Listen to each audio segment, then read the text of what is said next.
ఇల్లు చాలా బాగుందమ్మా ఇది. మంచి వంటగది చక్కగా ఏర్పాటు చేసుకున్నావు.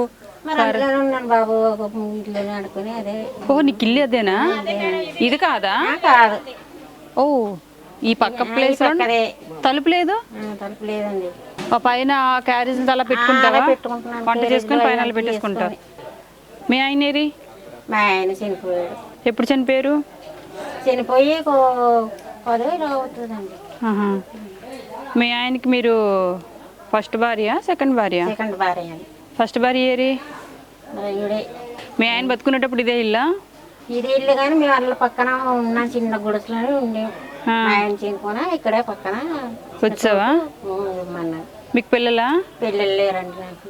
ఆవిడ ప్లేస్ ఇచ్చిందా మీకు ఉండమని? నాకు ప్లేస్ ఇచ్చింది, చిన్నది జాగా. భర్త ఏమో తాళి ప్లేస్ ఇచ్చారు. ఆయన చనిపోయిన తర్వాత ఆయన మొదటి భార్య మళ్ళీ పక్కన పిలిచి చోటు పెట్టుకుంది.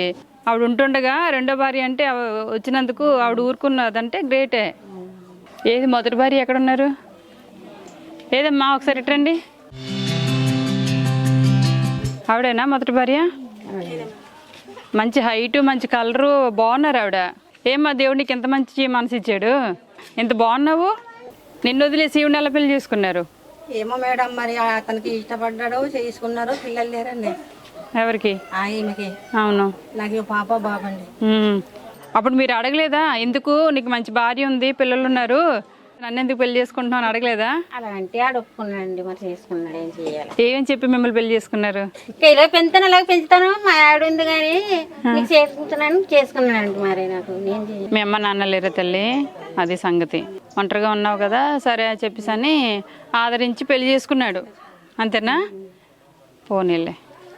కానీ మీ ఆయన చచ్చిపోతే చచ్చిపోయాడు కానీ ఈవిడిని మెచ్చుకోవచ్చు. పక్కన ఎందుకు ప్లేస్ ఇచ్చే వీడికి మళ్ళీని? మరి ఏం చేద్దాం మేడం, మరి ఇంకా తన భర్త లేక పిల్లలు లేక పోలే ఇంకెలాగో మనం కూడా వెళ్ళిపోమంటే ఇక్కడికి వెళ్ళిపోతుంది. కన్నవారు లేదు, మరి ఇంకా చేసుకున్నవాడు లేదు. మరి ఇంకా అలాగన్నా అక్కడన్నా వండుకొని ఉండమ్మా అనేసి అంతే. ఇంకా అలాగా ఏదో ఏ కూరలు చేసుకున్నామో వండుకొని ఇంకా అలాగా. గ్రేట్ తల్లి, సూపర్. పిల్లలు ఉన్నారు మేడం, నాకు 2 పిల్లలు ఉన్నారు. పాపకి ఏడుపేట ఇచ్చాను, అబ్బాయి పాడేరులో ఉంటున్నాడు. ఇంకెలాగ ఇంకా వాళ్ళకి పిల్లలు అయిపోయి ఇంకా నేను ఇంకా ఇక్కడ వండుకుంటాను. ఇంకా అలాగే వండుకోలే. మరి ఇంకా ఉన్నోళ్ళు మీ ఇద్దరం కదా పోలే. ఇంకా భర్త పోయాడని ఇంకా నిన్ను కూడా తగిలితే ఎక్కడ పోతావు? పోన్లే, దేవుడు నిన్ను నీ పిల్లల్ని బాగా చూసుకుంటాడు తల్లి. ఈవిడికి ఇంత నీడిచ్చావు కదా, నీ పిల్లలకి నీడ సంతోషం అన్నీ కలుగుతాయి. నీకు కూడా కలుగుతాయిలేమ్మా. పాపం నువ్వు కూడా తప్పు చేసావని ఏం కాదులే. కానీ ఇంకా ఒంటరిగా ఉన్నారు. ఒంటరిగా ఉండేటప్పుడు అమ్మ నాన్న కూడా లేనప్పుడు తప్పేముంది? ఇంకా ఎవరో ఒకరు చెయ్యందుకొని తోడుంటాను అంటే మరి నమ్మి వెళ్ళాల్సిందే, తప్పులేదు. అంతే కదా తల్లి?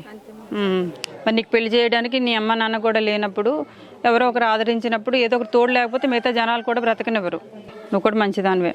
సరదాగా ఊరికే ఏడిపిస్తున్నాను అట్లా. నువ్వు మంచిదానివి కాబట్టి జాలిపడి ఆ పెద్దమ్మ నీకు ప్లేస్ ఇచ్చింది. అమ్మ బియ్యం ఇస్తాను, తీసుకుంటారు కదా, బియ్యం తీసుకురండి. రేషను ఇందులో పప్పులు ఉప్పులు అన్నీ ఉంటాయమ్మా.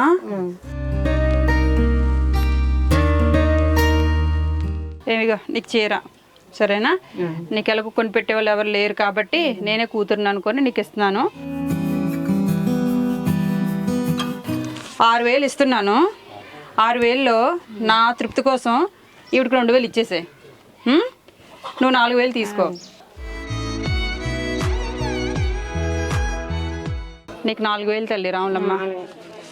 మీకు ఇవి ఏమ్మా అంటే నీకు మామూలుగా 4,000 అనుకొని వచ్చాను. నీ దాంట్లో నేనేం ఇవ్వలేదు. ఇవి నువ్వు నీకే, ఇవేమి ఆవిడకి ఇవ్వద్దులే. కొడుకు కూతురు ఉన్నారు కదా, చూసుకుంటారు. చిన్న సహాయం చేసినందుకు నాకు మనసుకి ఎందుకో ఇవ్వాలనిపించింది, అందుకే ఇచ్చాను. ఏమనుకోవు కదా? సంతోషమే కదా? అయితే ఓకే. గంగయ్య కూడా మంచోడే నాకు తెలిసి. ఏమో మీ ఆయన మంచోడేనా? మీ ఆయన మంచోడు, మీ ఆయన మంచోడా? ఇద్దరు ఆయన ఒకడే కదా?